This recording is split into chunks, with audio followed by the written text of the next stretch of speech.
Shalom saudara pendengar yang dikasihi Tuhan Yesus Kristus. Selamat siang dan salam sejahtera untuk kita semuanya. Selamat datang kembali di Renungan Rohani pada siang hari ini. Semoga saudara yang terkasih dalam keadaan sehat selalu, kiranya damai dan sukacita Roh Kudus melimpah di dalam hati dan pikiran saudara saat ini. Sebelum kita mulai renungan pada siang hari ini, marilah kita bersama-sama berdoa.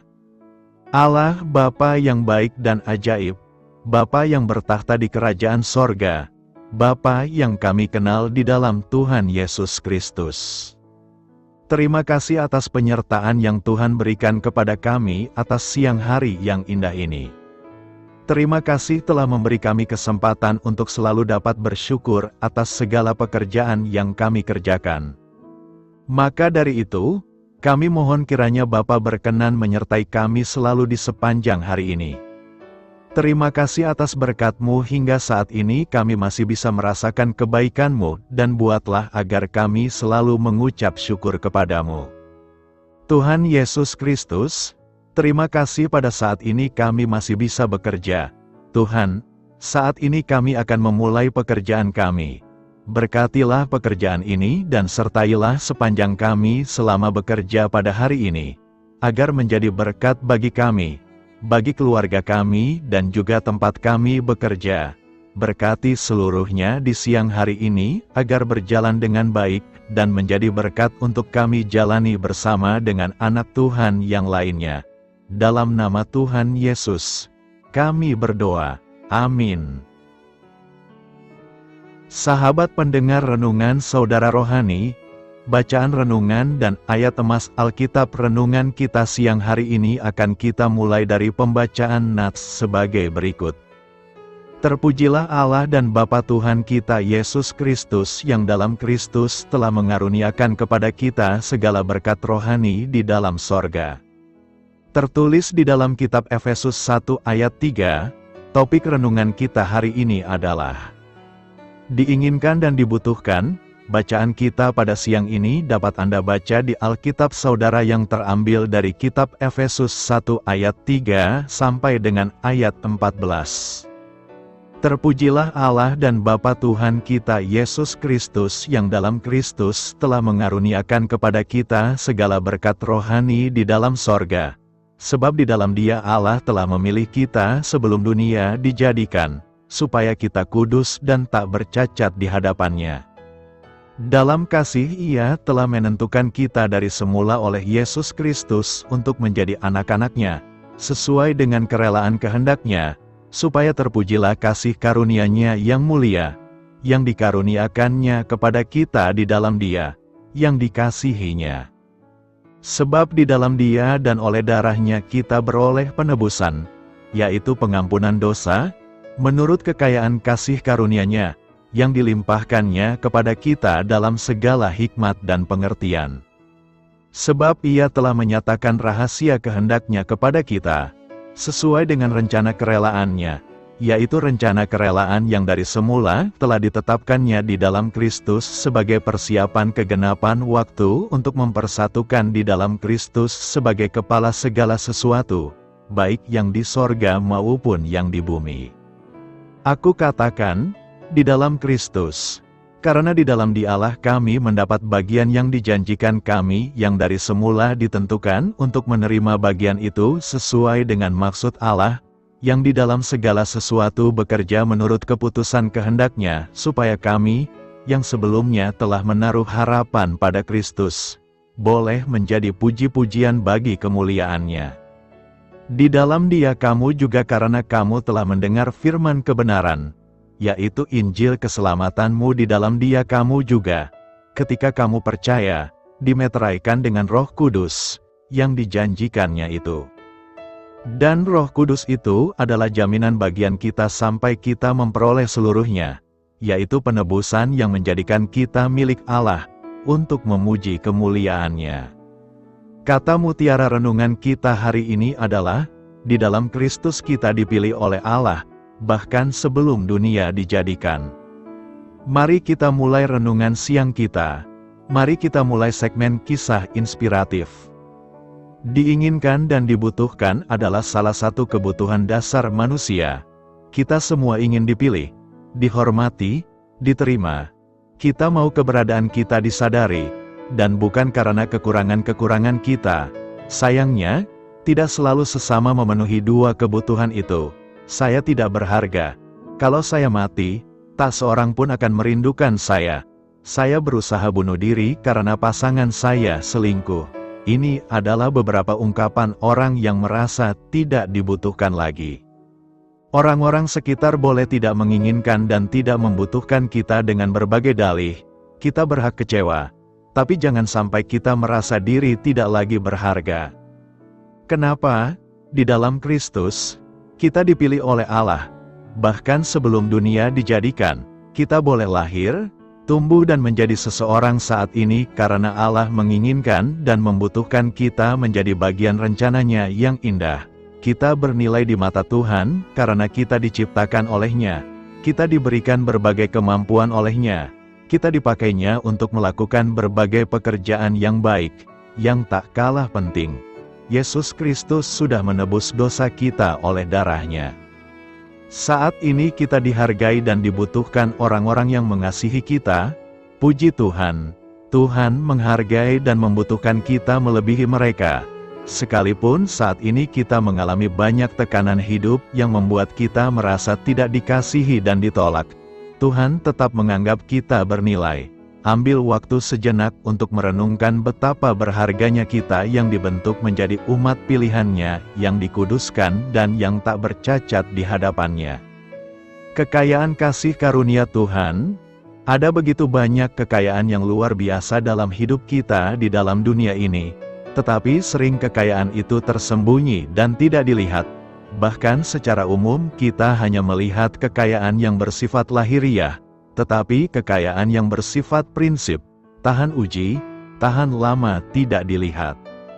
Secara umum umat manusia kesehariannya hanya mengejar kekayaan, sementara kekayaan yang dikejarnya itu hanya seperti hidup mengejar angin atau menjaring angin.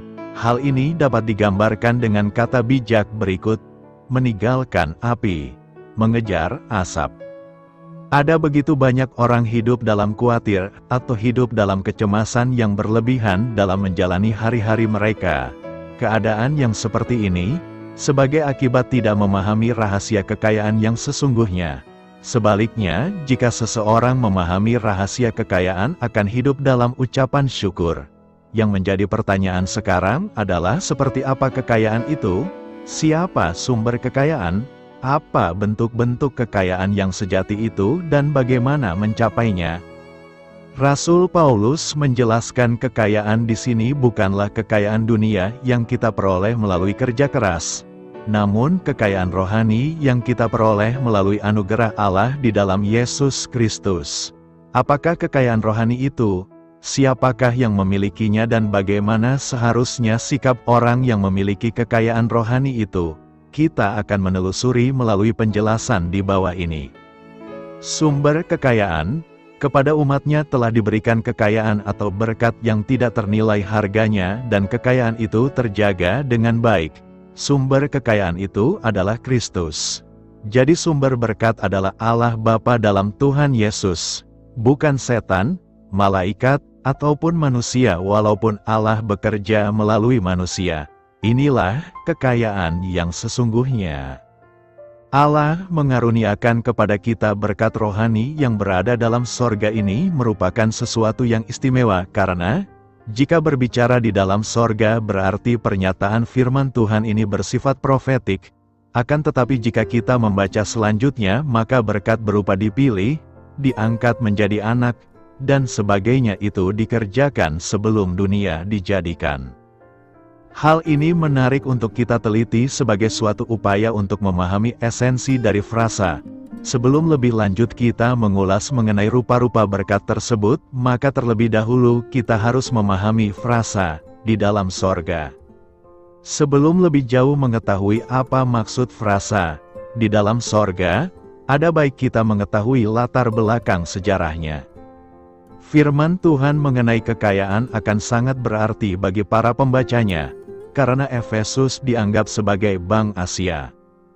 Salah satu 7 keajaiban dunia, kuil Artemis, berada di Efesus, dan bukan hanya sebagai pusat penyembahan berhala, tetapi utama juga sebagai tempat penyimpanan kekayaan sejati.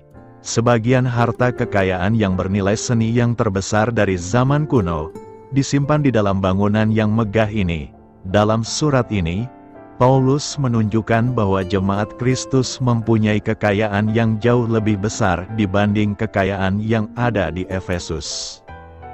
Dalam bahasa asli Alkitab, bahasa Yunani, ungkapan en epouranioi, yang diterjemahkan di sini dengan di dalam sorga, sebenarnya berarti bersifat sorgawi. Dari nas-nas, di mana ungkapan ini dipakai nyata, bahwa yang dimaksud di sini dengan epouranioi bukanlah sorga atau lapisan sorga dalam arti yang biasa, tetapi tempat di mana Kristus bersemayam dan memegang pemerintahan, juga atas penguasa-penguasa angkasa, penghulu-penghulu dunia, roh-roh jahat, dan lain-lain yang ada di sana. Jadi, tempat yang tidak dapat kita lihat dan raba dengan panca indera kita. Sekalipun frasa di dalam sorga, sifatnya juga dipakai di bagian lain. Di Perjanjian Baru frasa ini hanya dipakai dalam surat Efesus. Yang dimaksudkan dari frasa ini ialah suasana dari hubungan kita dengan Kristus. Kita belum sungguh-sungguh di sorga, tetapi panggilan kita sifatnya sorgawi, kuasa yang ada pada kita untuk hidup setiap hari sifatnya sorgawi, pemeliharaan Allah sifatnya sorgawi. Perhatikan pengulangan frasa di dalam Kristus di sepanjang surat ini. Hanya di dalam Dia saja kita berkesempatan menerima semua berkat ini. Dengan demikian maka, maksud pernyataan, di dalam sorga, adalah suatu berkat yang sifatnya profetik tetapi sekaligus sudah kita terima saat ini, walaupun keberadaan kita masih di dunia ini. Ini suatu paradoks dalam iman Kristen yang sangat ajaib dan melampaui rasio manusia. Pernyataan yang ditulis ini paralel dengan pernyataan Tuhan Yesus dalam doa Bapa kami, datanglah kerajaan-Mu, jadilah kehendak-Mu di bumi seperti di sorga. Maka berkat sejati yang melimpah itu kita terima di dunia ini. Dan berkat itu akan lebih sempurna setelah masuk sorga. Kekayaan kasih karunia Tuhan, timbul pertanyaan kita, apakah kekayaan kasih karunia Tuhan itu? Pertama, Allah telah memilih kita sebagai anak-anak Allah, bahkan sebelum dunia dijadikan supaya kita kudus dan tak bercacat di hadapan-Nya. Pemilihan itu bukan karena kehebatan kita, tetapi kasih karunia. Ini merupakan inisiatif Allah sebagaimana ditegaskan dalam Injil Yohanes mencatat perkataan Yesus, "Bukan kamu yang memilih aku, tetapi akulah yang memilih kamu." Tujuan pemilihan itu adalah menjadi kudus dan tidak bercacat. Menjadi kudus berarti tidak berada dalam kenajisan, tidak ternodai dari hawa nafsu, dari kecemaran dan tidak bercacat di hadapan Allah. Tidak bercacat berarti segala sesuatu yang kita lakukan misalnya di pekerjaan, rumah tangga, harta, hobi dan lain-lain, harus kita lakukan dengan tidak bercacat, karena itulah yang diinginkan Tuhan supaya hidup kita ini menyembah Dia dengan persembahan tubuh yang tidak bercacat. Kedua, kita beroleh penebusan. Penebusan yang telah dilakukan di Bukit Golgota di mana Tuhan Yesus telah mati disalibkan untuk menebus dosa-dosa kita, akan menjadi bagian dari penebusan diri kita sebagai pewaris kerajaan sorga. Ketiga, Allah menyatakan rahasia kehendak-Nya kepada kita. Kekayaan orang percaya adalah Allah menyatakan rahasia kehendak-Nya kepada kita. Biasanya rahasia tersebut diungkapkan kepada orang yang dipercaya dan dianggap dekat. Dengan demikian kita memiliki pengetahuan sebagaimana disebut, sebab di dalam Dia kamu telah menjadi kaya dalam segala hal, dalam segala macam perkataan dan segala macam pengetahuan. Allah menyingkapkan rencananya, programnya bagi kita melalui Yesus Kristus.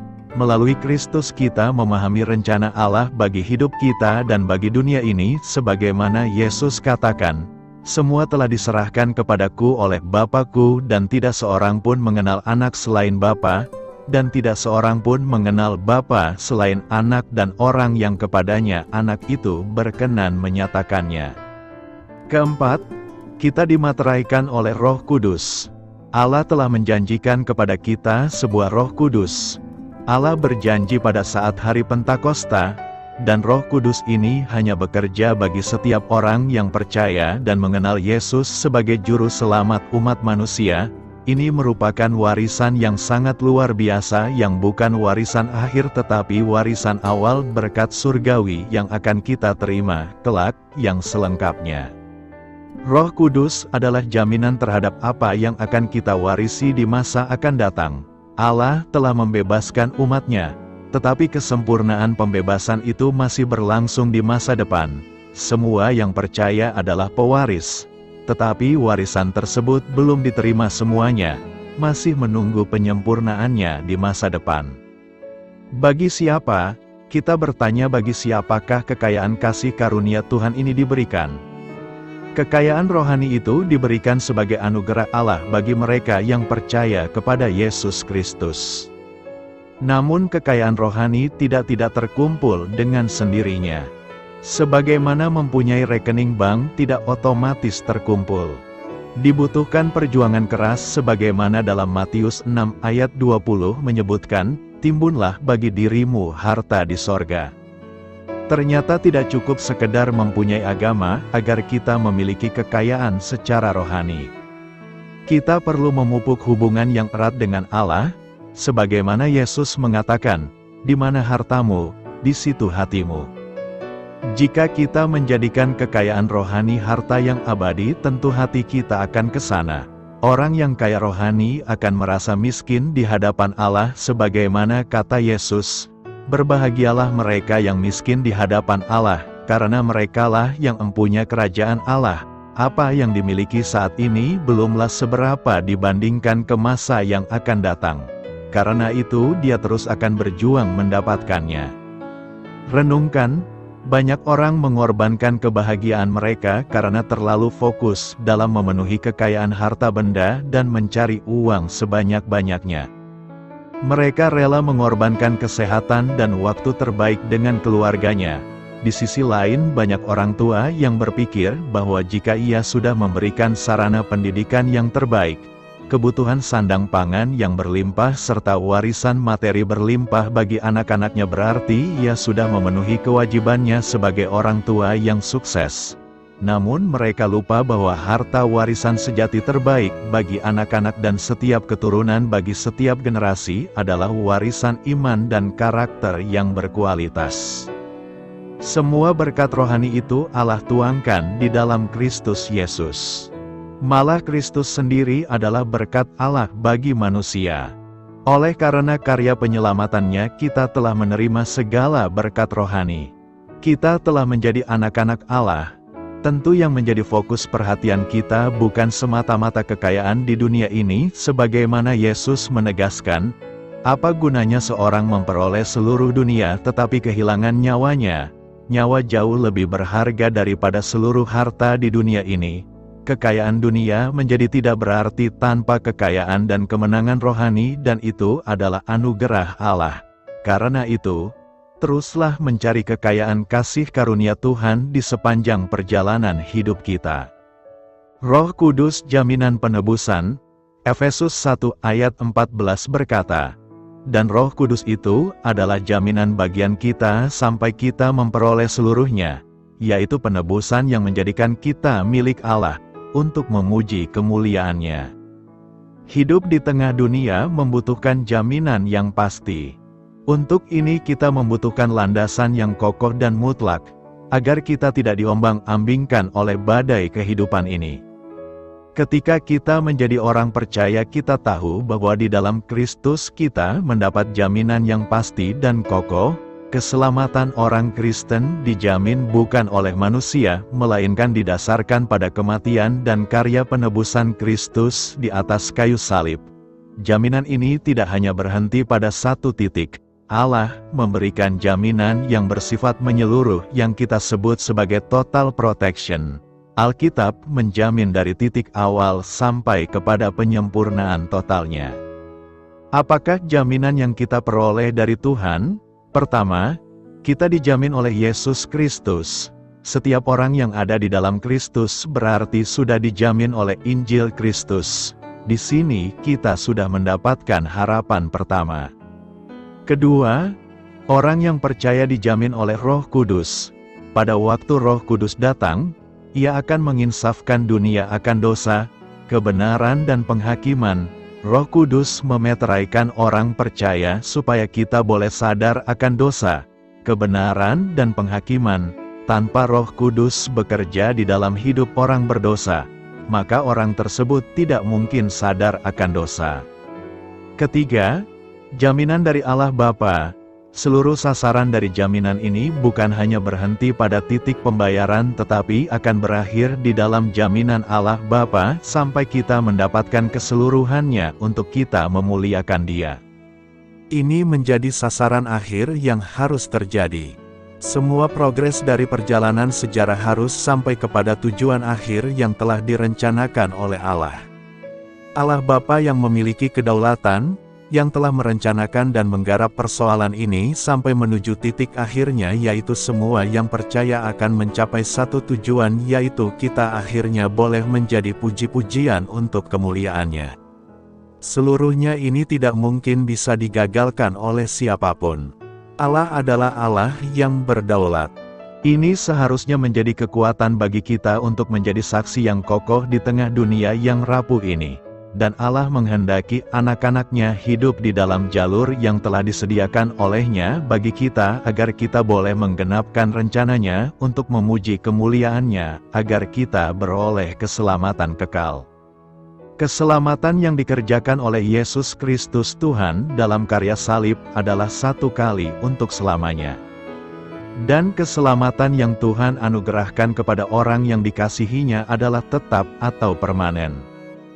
Dengan kata lain bahwa keselamatan yang diberikan oleh Allah kepada orang pilihannya tidak bisa hilang. Sekali selamat tetap selamat. Kalimat atau pernyataan ini tentu sangat menarik untuk dipikirkan dan menantang untuk menunjukkan kualitas hidup keberimanan orang pilihan Allah. Disebut menarik, karena orang pilihan Allah mendapat kepastian akan keselamatan, tidak ragu dan tidak mengira-ngira. Meskipun ada pemahaman atau pengajaran yang mengajarkan bahwa keselamatan bisa hilang, namun sejatinya Alkitab tidak mengajarkan demikian. Dalam Efesus 1 ayat 13-14, secara tersirat Paulus menegaskan bahwa Roh Kudus memeteraikan dan menjamin keselamatan orang pilihan Allah. Karya Allah tentang keselamatan bagi orang yang dikasihinya sungguh sangat sempurna.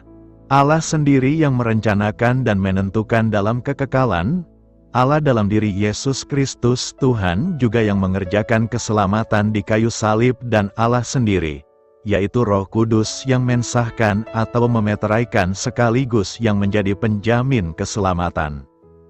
Dengan memperhatikan karya Allah yang agung dan utuh ini, maka siapakah manusia sehingga bisa menggugat keputusan Allah? Siapakah manusia sehingga bisa membatalkan dan menyempurnakan keselamatan yang dikerjakan oleh Allah yang berkuasa atas seluruh sorga dan bumi? Adalah penghinaan terhadap Allah ketika manusia yang adalah orang berdosa menganggap dan mengklaim adanya andil diri dalam menerima anugerah keselamatan. Adalah penyangkalan akan kesempurnaan karya Allah ketika manusia yang adalah orang berdosa menganggap bahwa keselamatan yang dikaruniakan oleh bisa hilang. Siapakah manusia sehingga ia dapat membantu Allah dalam mewujudkan atau mensukseskan keselamatan bagi manusia berdosa? Allah punya maksud yang agung bagi orang-orang pilihannya, yaitu menebus mereka dari murka Allah sehingga mereka menjadi milik Allah untuk memuji kemuliaan-Nya. Karena itu, peganglah jaminan keselamatan kita yang kita peroleh dari Allah Bapa, Anak dan Roh Kudus, agar kita beroleh keselamatan kekal. Selamat berkarya untuk Tuhan, selamat memulai karya dalam minggu ini untuk Tuhan. Doa saya menyertai saudara sekalian. Saya memberkati Anda agar sewaktu Anda mencarinya dari Dia, Bapa Surgawi Anda akan memberikan bagi Anda roti harian Anda. Dalam nama Yesus Kristus, Tuhan yang berkuasa atas alam semesta dan menuntun kita kepada iman yang menyelamatkan, Tuhan Yesus menyertai senantiasa. Tuhan memberkati. Amin.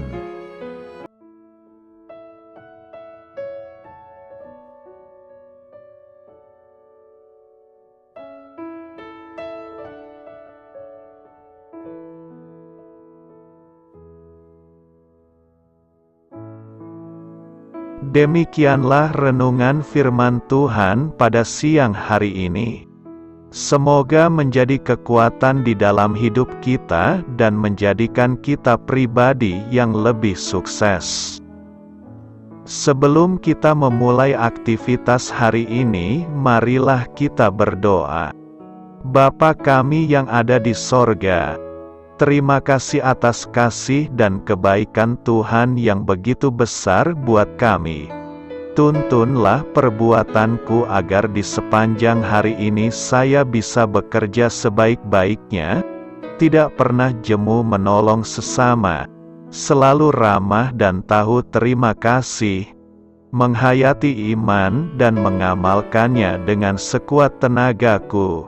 Semua ini saya sampaikan kepadamu, dengan pengantaraan Kristus, Tuhan kami. Allah, Bapa kami bersyukur kepadamu, bahwa dengan bekerja kami boleh ambil bagian di dalam karya-Mu mensejahterakan dan membahagiakan umat manusia.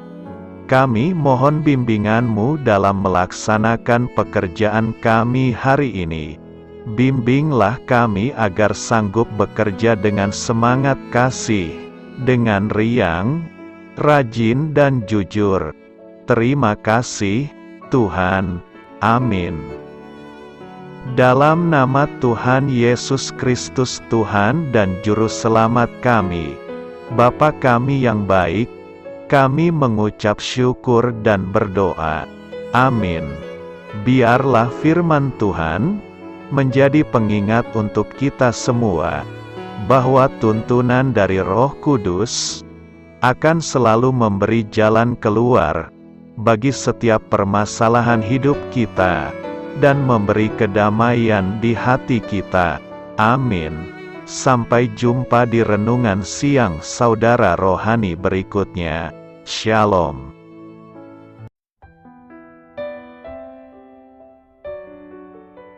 Halo untuk semua pendengar saudara rohani yang terkasih di dalam nama Tuhan Yesus Kristus dimanapun berada. Mari dukung kami, tim redaksi Renungan Harian Saudara Rohani dengan cara memberikan bantuan, kritik dan masukan. Saudara dapat memberikan masukan melalui kolom komentar di bawah atau mengirim kepada kami langsung melalui email yang tertera di layar Anda, saudararohani@gmail.com. Jika saudara terberkati melalui renungan ini, saudara dapat mendoakan kami dan memberikan bantuan lainnya dengan mengirim email kepada kami. Saya berdoa agar saudara sekalian bahagia dan sehat selalu. Amin.